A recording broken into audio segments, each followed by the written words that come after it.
Sit your ass down and Sit your ass down. Sit your $5 ass down before I make 10. Man, sit your ass down. Yeah, we back with this week's super loaded Sit Your Ass Down. And we got a few for y'all because we was gone for a couple weeks. Some stuff where we tap people on the shoulders. Excuse me, sir. Excuse me, ma'am. You've been a nuisance to yourself and everybody else. We gonna need you to come over here in this section. Come to the front of the congregation and please sit your ass down. The first one, I was very conflicted, if that's a word. The conflict, because I've never given a sit your ass down to a man who's no longer with us, but I feel it deserves a supernatural smackdown. It deserves a spiritual, spine-tingling sit your ass down. Because I feel this is not me no more. This is for the ancestors. This is for whatever religion you believe in. Something that's greater than us need to help me channel the sit your ass down. This first one, like I said, I don't know how I'm doing it. This is literally moving in the spirit. Not in the way you're thinking. I mean literal. The first sit your ass down goes to Herman Cain. I know what I said. Herman Cain. Oh yeah, that too. You touch me in my. Okay. I know what I said. That song's going in at least until 2021. Let's go. Herman Cain is getting to sit your ass down because if he can do it, I can do it. Herman Cain died. We talked about this on the podcast. Right? Yeah. He's no longer with us. A couple of podcasts ago. But somehow, he's still tweeting. Well, his tweeting is still open. His tweet feed is just. Now, I don't know who's doing it for him. I don't know if he's doing it from beyond the grave. But here go one. It bugged me. I was going to let it slide because, like I said, we don't speak ill of the dead and we don't do that stuff here. But it bugged me because the latest tweet from Herman Cain's Twitter account is COVID is not as deadly as the media makes it out to be. Didn't you die of COVID? He did die of COVID.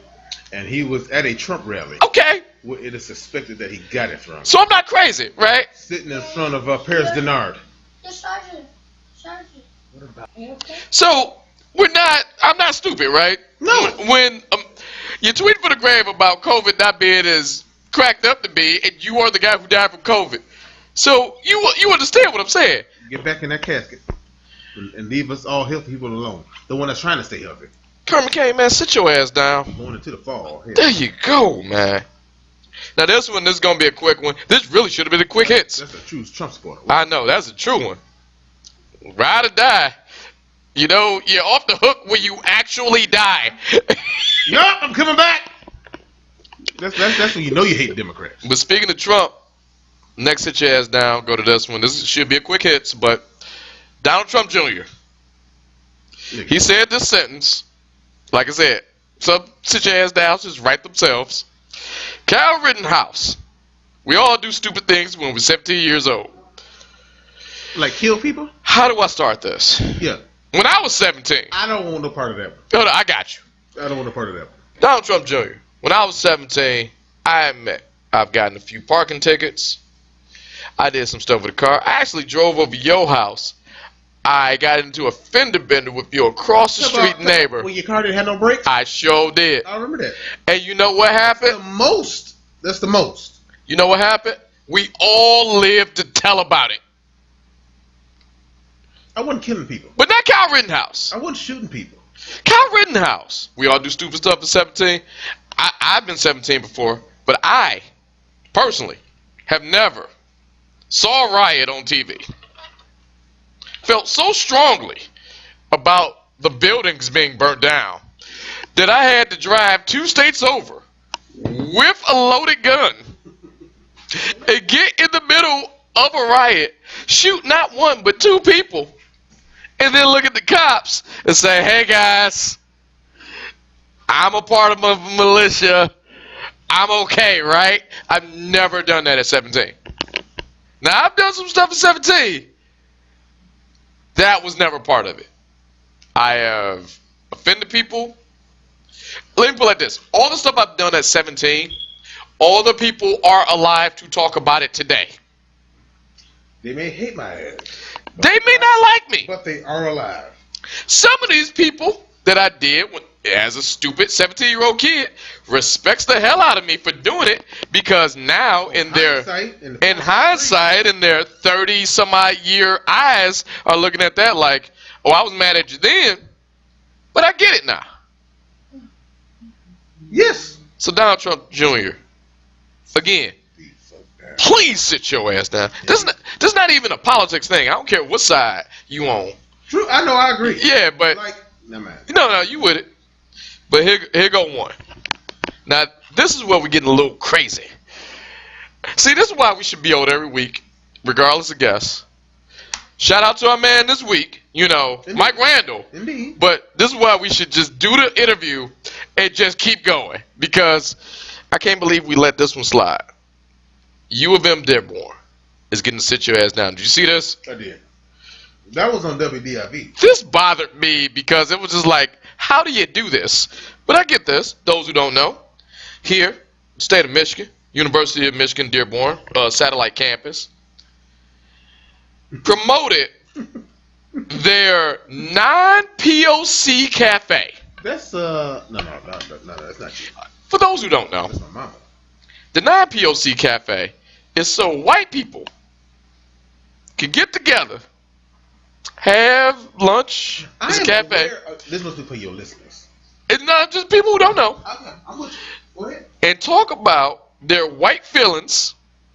Hey, at the non-POC cafe, POC, people of color, is a space for students who do not identify as persons of color, gather to discuss their experiences as students of campus as a non-person of color in the world, and feel free to drop by and discuss their experiences as being white people, sit together and hopefully brainstorm about solutions of common issues within the non-people of color community. So, it's a lot on that. It's a lot on that one. Yeah. However, I'm being loose with this one when I say non-people of color cafe, every conversation should start off, oh shit, did you see Friends?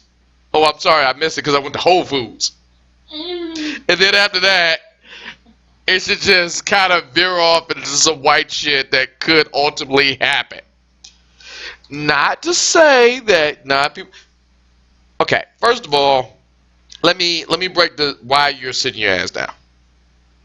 If the whole thing is about inclusion and making people feel included, you are the guys who've been excluding people for all of, 200 to 300 years, and I'm being generous. So this is a time where y'all need to kind of like, hey, let me talk to my Latin folks. Let me talk to my black and brown friends so we can never have this again.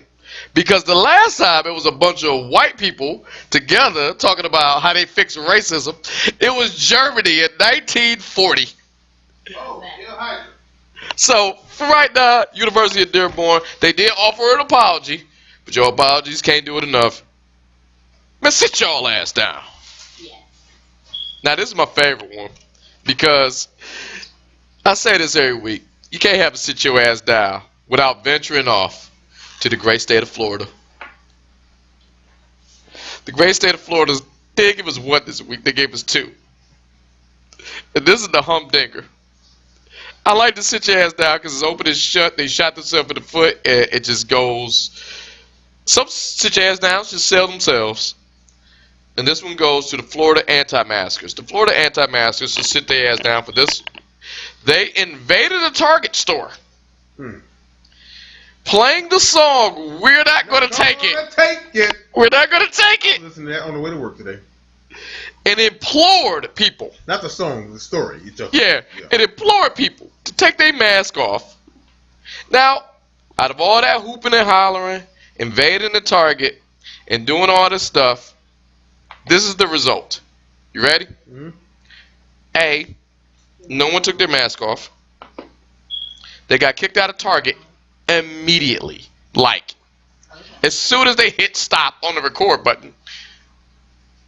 D. Snyder of Twisted Center, the person who made the song "We're Not Gonna Take It," pursued legal action for using his song on something he don't feel comfortable about. And, you ready for the kicker? A few of them got tested, and they were positive for COVID. Surprise. Florida anti-maskers. You know, real quick. Okay, Let's pick. It's a quick one. For you Sam Show Nation listeners, Mm-hmm. I want to be as clear as I can. COVID is not a hoax.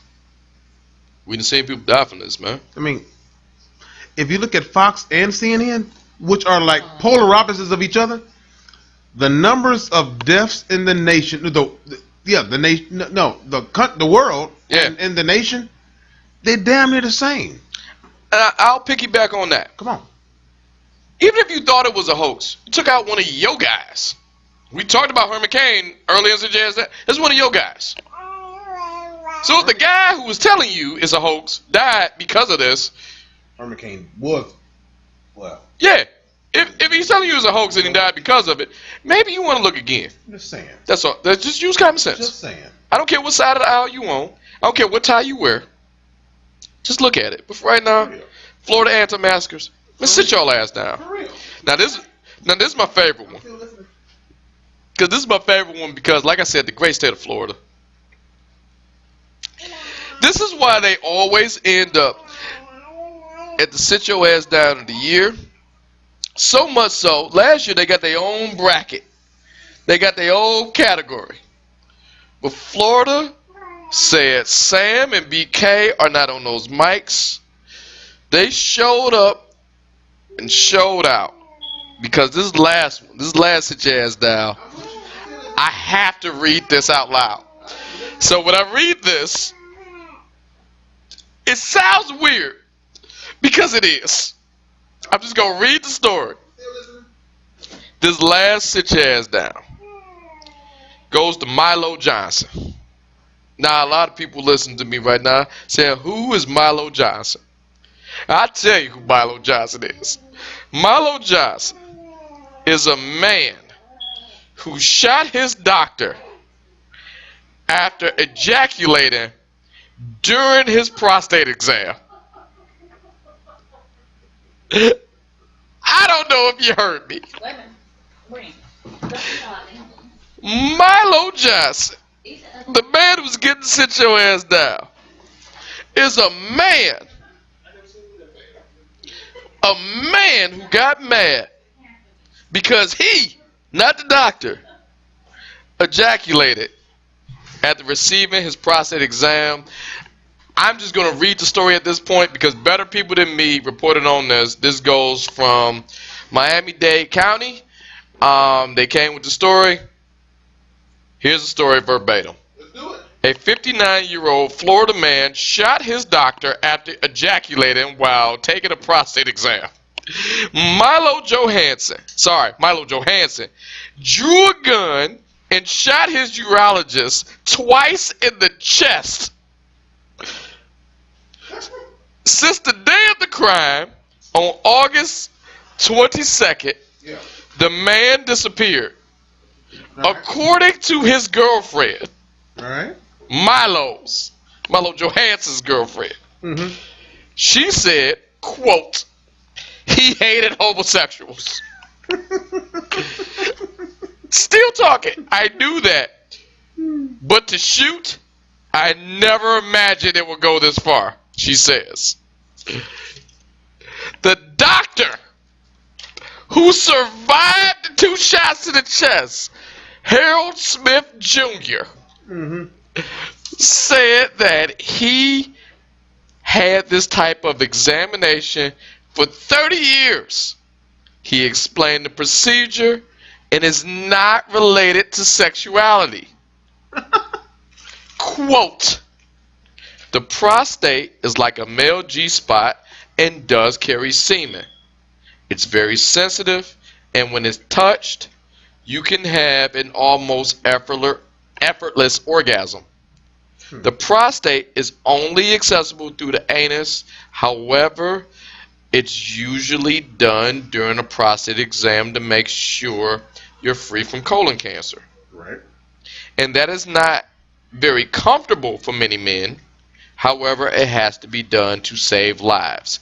End quote. Experts learn that ejaculation and orgasm. I can't take your system right now. I know, I'm just reading at this point. They are distinct phenomena. Therefore, a man who ejaculates is not always pleased, and vice versa, just as it is possible to feel pleasure without ejaculating. The doctor, once again, quote, I understand that Milo was shocked by what happened to him. An orgasm that is meant that something sexual has happened between us. I assure you, there's nothing sexual between me and my client. With that said, he became very aggressive, end quote. No shit, he shot you twice in the chest. Sorry. Let me keep reading. Oh, God. I'm sorry I even said this. I said this up front. Quote again. Come on. He then told me to apologize. It said, I felt violated. I didn't even know what he meant. End quote. Said the doctor. It's almost It's almost comical. I'm not even done reading. almost comical. Listen, please. I know. And then Milo's girlfriend said he came home, packed his stuff, looked at her in her eye, and said, quote, hasta la vista, and we never seen him since August 22nd, 2020. End of story. I'll let you take first crack at this, because how? Yeah. I have no comments about Okay, that. look. I really don't. I get it. I can't. You know what? Hold on. I can't even make up nothing to say. Hold on. Wait. This is a real story. I'm saying this. I get it. You're not gay. Nobody's saying that. It's not Milo. Okay. This story is still fucking funny though. My man, you're 50-something years old.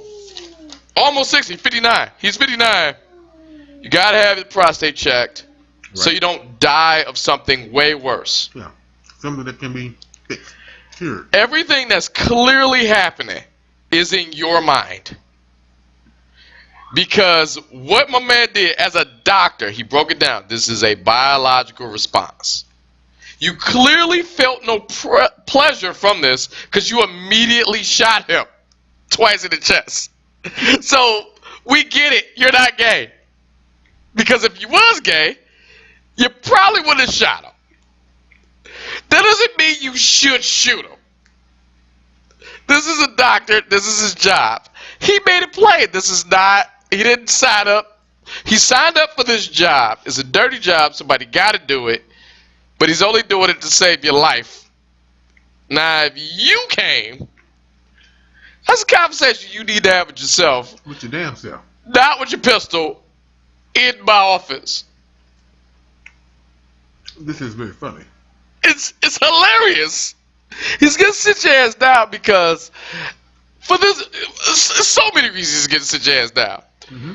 But he knew he messed up because he just got it. He went home. I don't care what you do.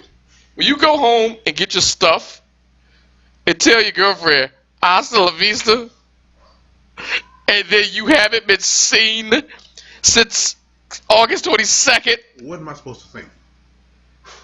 I tell you what you're supposed to think. Come on. hey, this guy's a professional. I'm not gay. Then go home to my girlfriend. No. But I can't. Hold on. But let's play devil's advocate. But he came, right? But since he came, he doing this. Why did I come? Okay. I'm going to listen to what the doctor says, and then I'm going to get every Google, every encyclopedia, everything I can have to say, like, all right, let's see if he lying. Right. But I'm not going to shoot him immediately. When you find out that he's not lying, then what do you do? Well, I had this conversation with God. Okay? I had this conversation with myself, Yeah. whatever higher power you believe in. Fine. You have that conversation, then you leave. What am I supposed to think you doing? Oh, I'll tell you, your job. Your I'm job. talking about the dude that left. Oh. Not the doctor. Oh, the doctor, yeah. Been doing this for years. Okay. He said 30 years. In the story, he said 30 years. This probably ain't the first time. I'm not that naive to believe. Okay. I'm talking about a guy that shot All right. and left. Yeah, you need to have a conversation with yourself. God, so what else? I wouldn't have shot nobody because you done made this tons worse. Because, I don't know, science. This kind of kills your Alibi. Yeah, you're right. Because you know you did wrong because you tried to leave. You know you did wrong. So, wherever you are, somewhere in the great state of Florida, Milo Johansson. Sorry I butchered your name up front. Call him Johnson. Maybe I should have called him Johnson because that's what kind of got us in the story. That's what we're talking about. That's what we got here. But Milo Johansson, Sit your ass. wherever you are, because you went missing, sit your ass down. Some nigga know where he at. I don't think some nigga knows where he's at. I'm willing to bet. We get it, you ain't gay. I'm pretty sure no one knows where you're at. Because at this point, that's kind of worse than Odell Beckham Jr. was talking about earlier. He can at least talk his shit out of it. So that's what we got.